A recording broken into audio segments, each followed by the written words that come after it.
great if you could just turn off that voice in your head just as easily as taking off a pair of headphones or a headset when the song you've been listening to moves over to one you don't like or you don't enjoy anymore. Well, that'd be a nice trick if you could make it happen. But until then, I want to share with you my favourite strategies for silencing that voice in your head, your inner critic, that counterproductive, niggling, dismissive, negative chatter that goes on inside that tells you that the things that you want to do, be, and have aren't for you. It puts you down, it criticizes you, it nitpicks, it finds fault. Do you know the voice I'm talking about?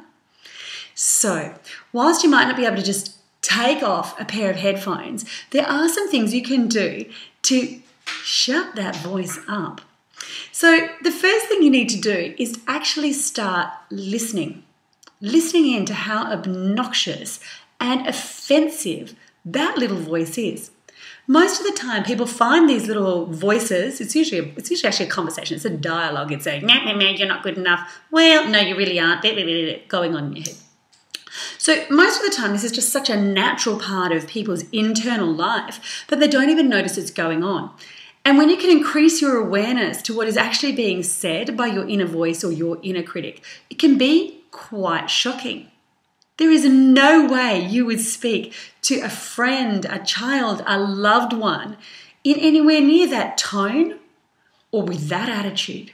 So the first thing I want you to do is pay attention to your inner critic, that inner voice, and recognize it for what it is, a really nasty piece of work. Now, once you recognize it for what it is, you're a lot closer to being able to eliminate the power that it has over you. So whilst it's just sneaking in those thoughts, they start to influence the decisions you make and the way you live your life. Once you realize it for this obnoxious little intruder that it is, you can start to take the power back for you and your conscious mind. What do you really want to happen and how do you really want things to unfold? Once you've paid a little bit of attention to your inner critic and you've started to hear some of these negative messages you've been sending yourself, it's time to reframe and reclaim those thoughts. So by reframing, what I mean is swapping them around with logical, sensible thoughts. So you might have an inner voice that says, you'll never be good at that. Well, a reframing of that might be, I don't know if I'll be good at that yet, but I'd really like to give it a try. A reframing of you'll never be good at that might be, I'm not good at it yet, but I'm going to keep working at it until I am. A reframing of that thought might be, you're not good at it. You're never going to be good at that. Do you know what? I'm going to keep trying until I am great at it. A reframing might be, how would I even know? I haven't tried yet. You get the picture. Reframing is about addressing those negative messages with sensible, logical thought. Then I want you to reclaim that inner dialogue so that every time you catch yourself in a negative thought, you swap it with a positive thought. Now, those positive thoughts might be some of those reframings that you've worked on, and they might also be affirmations. So positive present tense statements that you use in effect to reprogram your inner critic. So an affirmation might be something like, I give my best to all I do. An affirmation, if there's a goal you're specifically working towards, might be, I'm committed and my commitment shows results.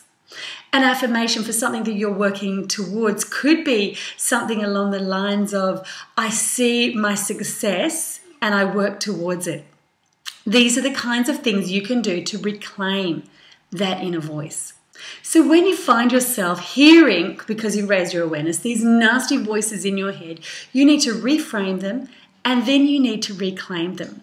And remind yourself that you won't always be able to control your inner dialogue, but what you can decide is what messages you want to listen to and what you're going to respond to those messages with. I'm Domonique Bertolucci and you've been watching DBTV, the place to go to get the life you want and love the life you've got.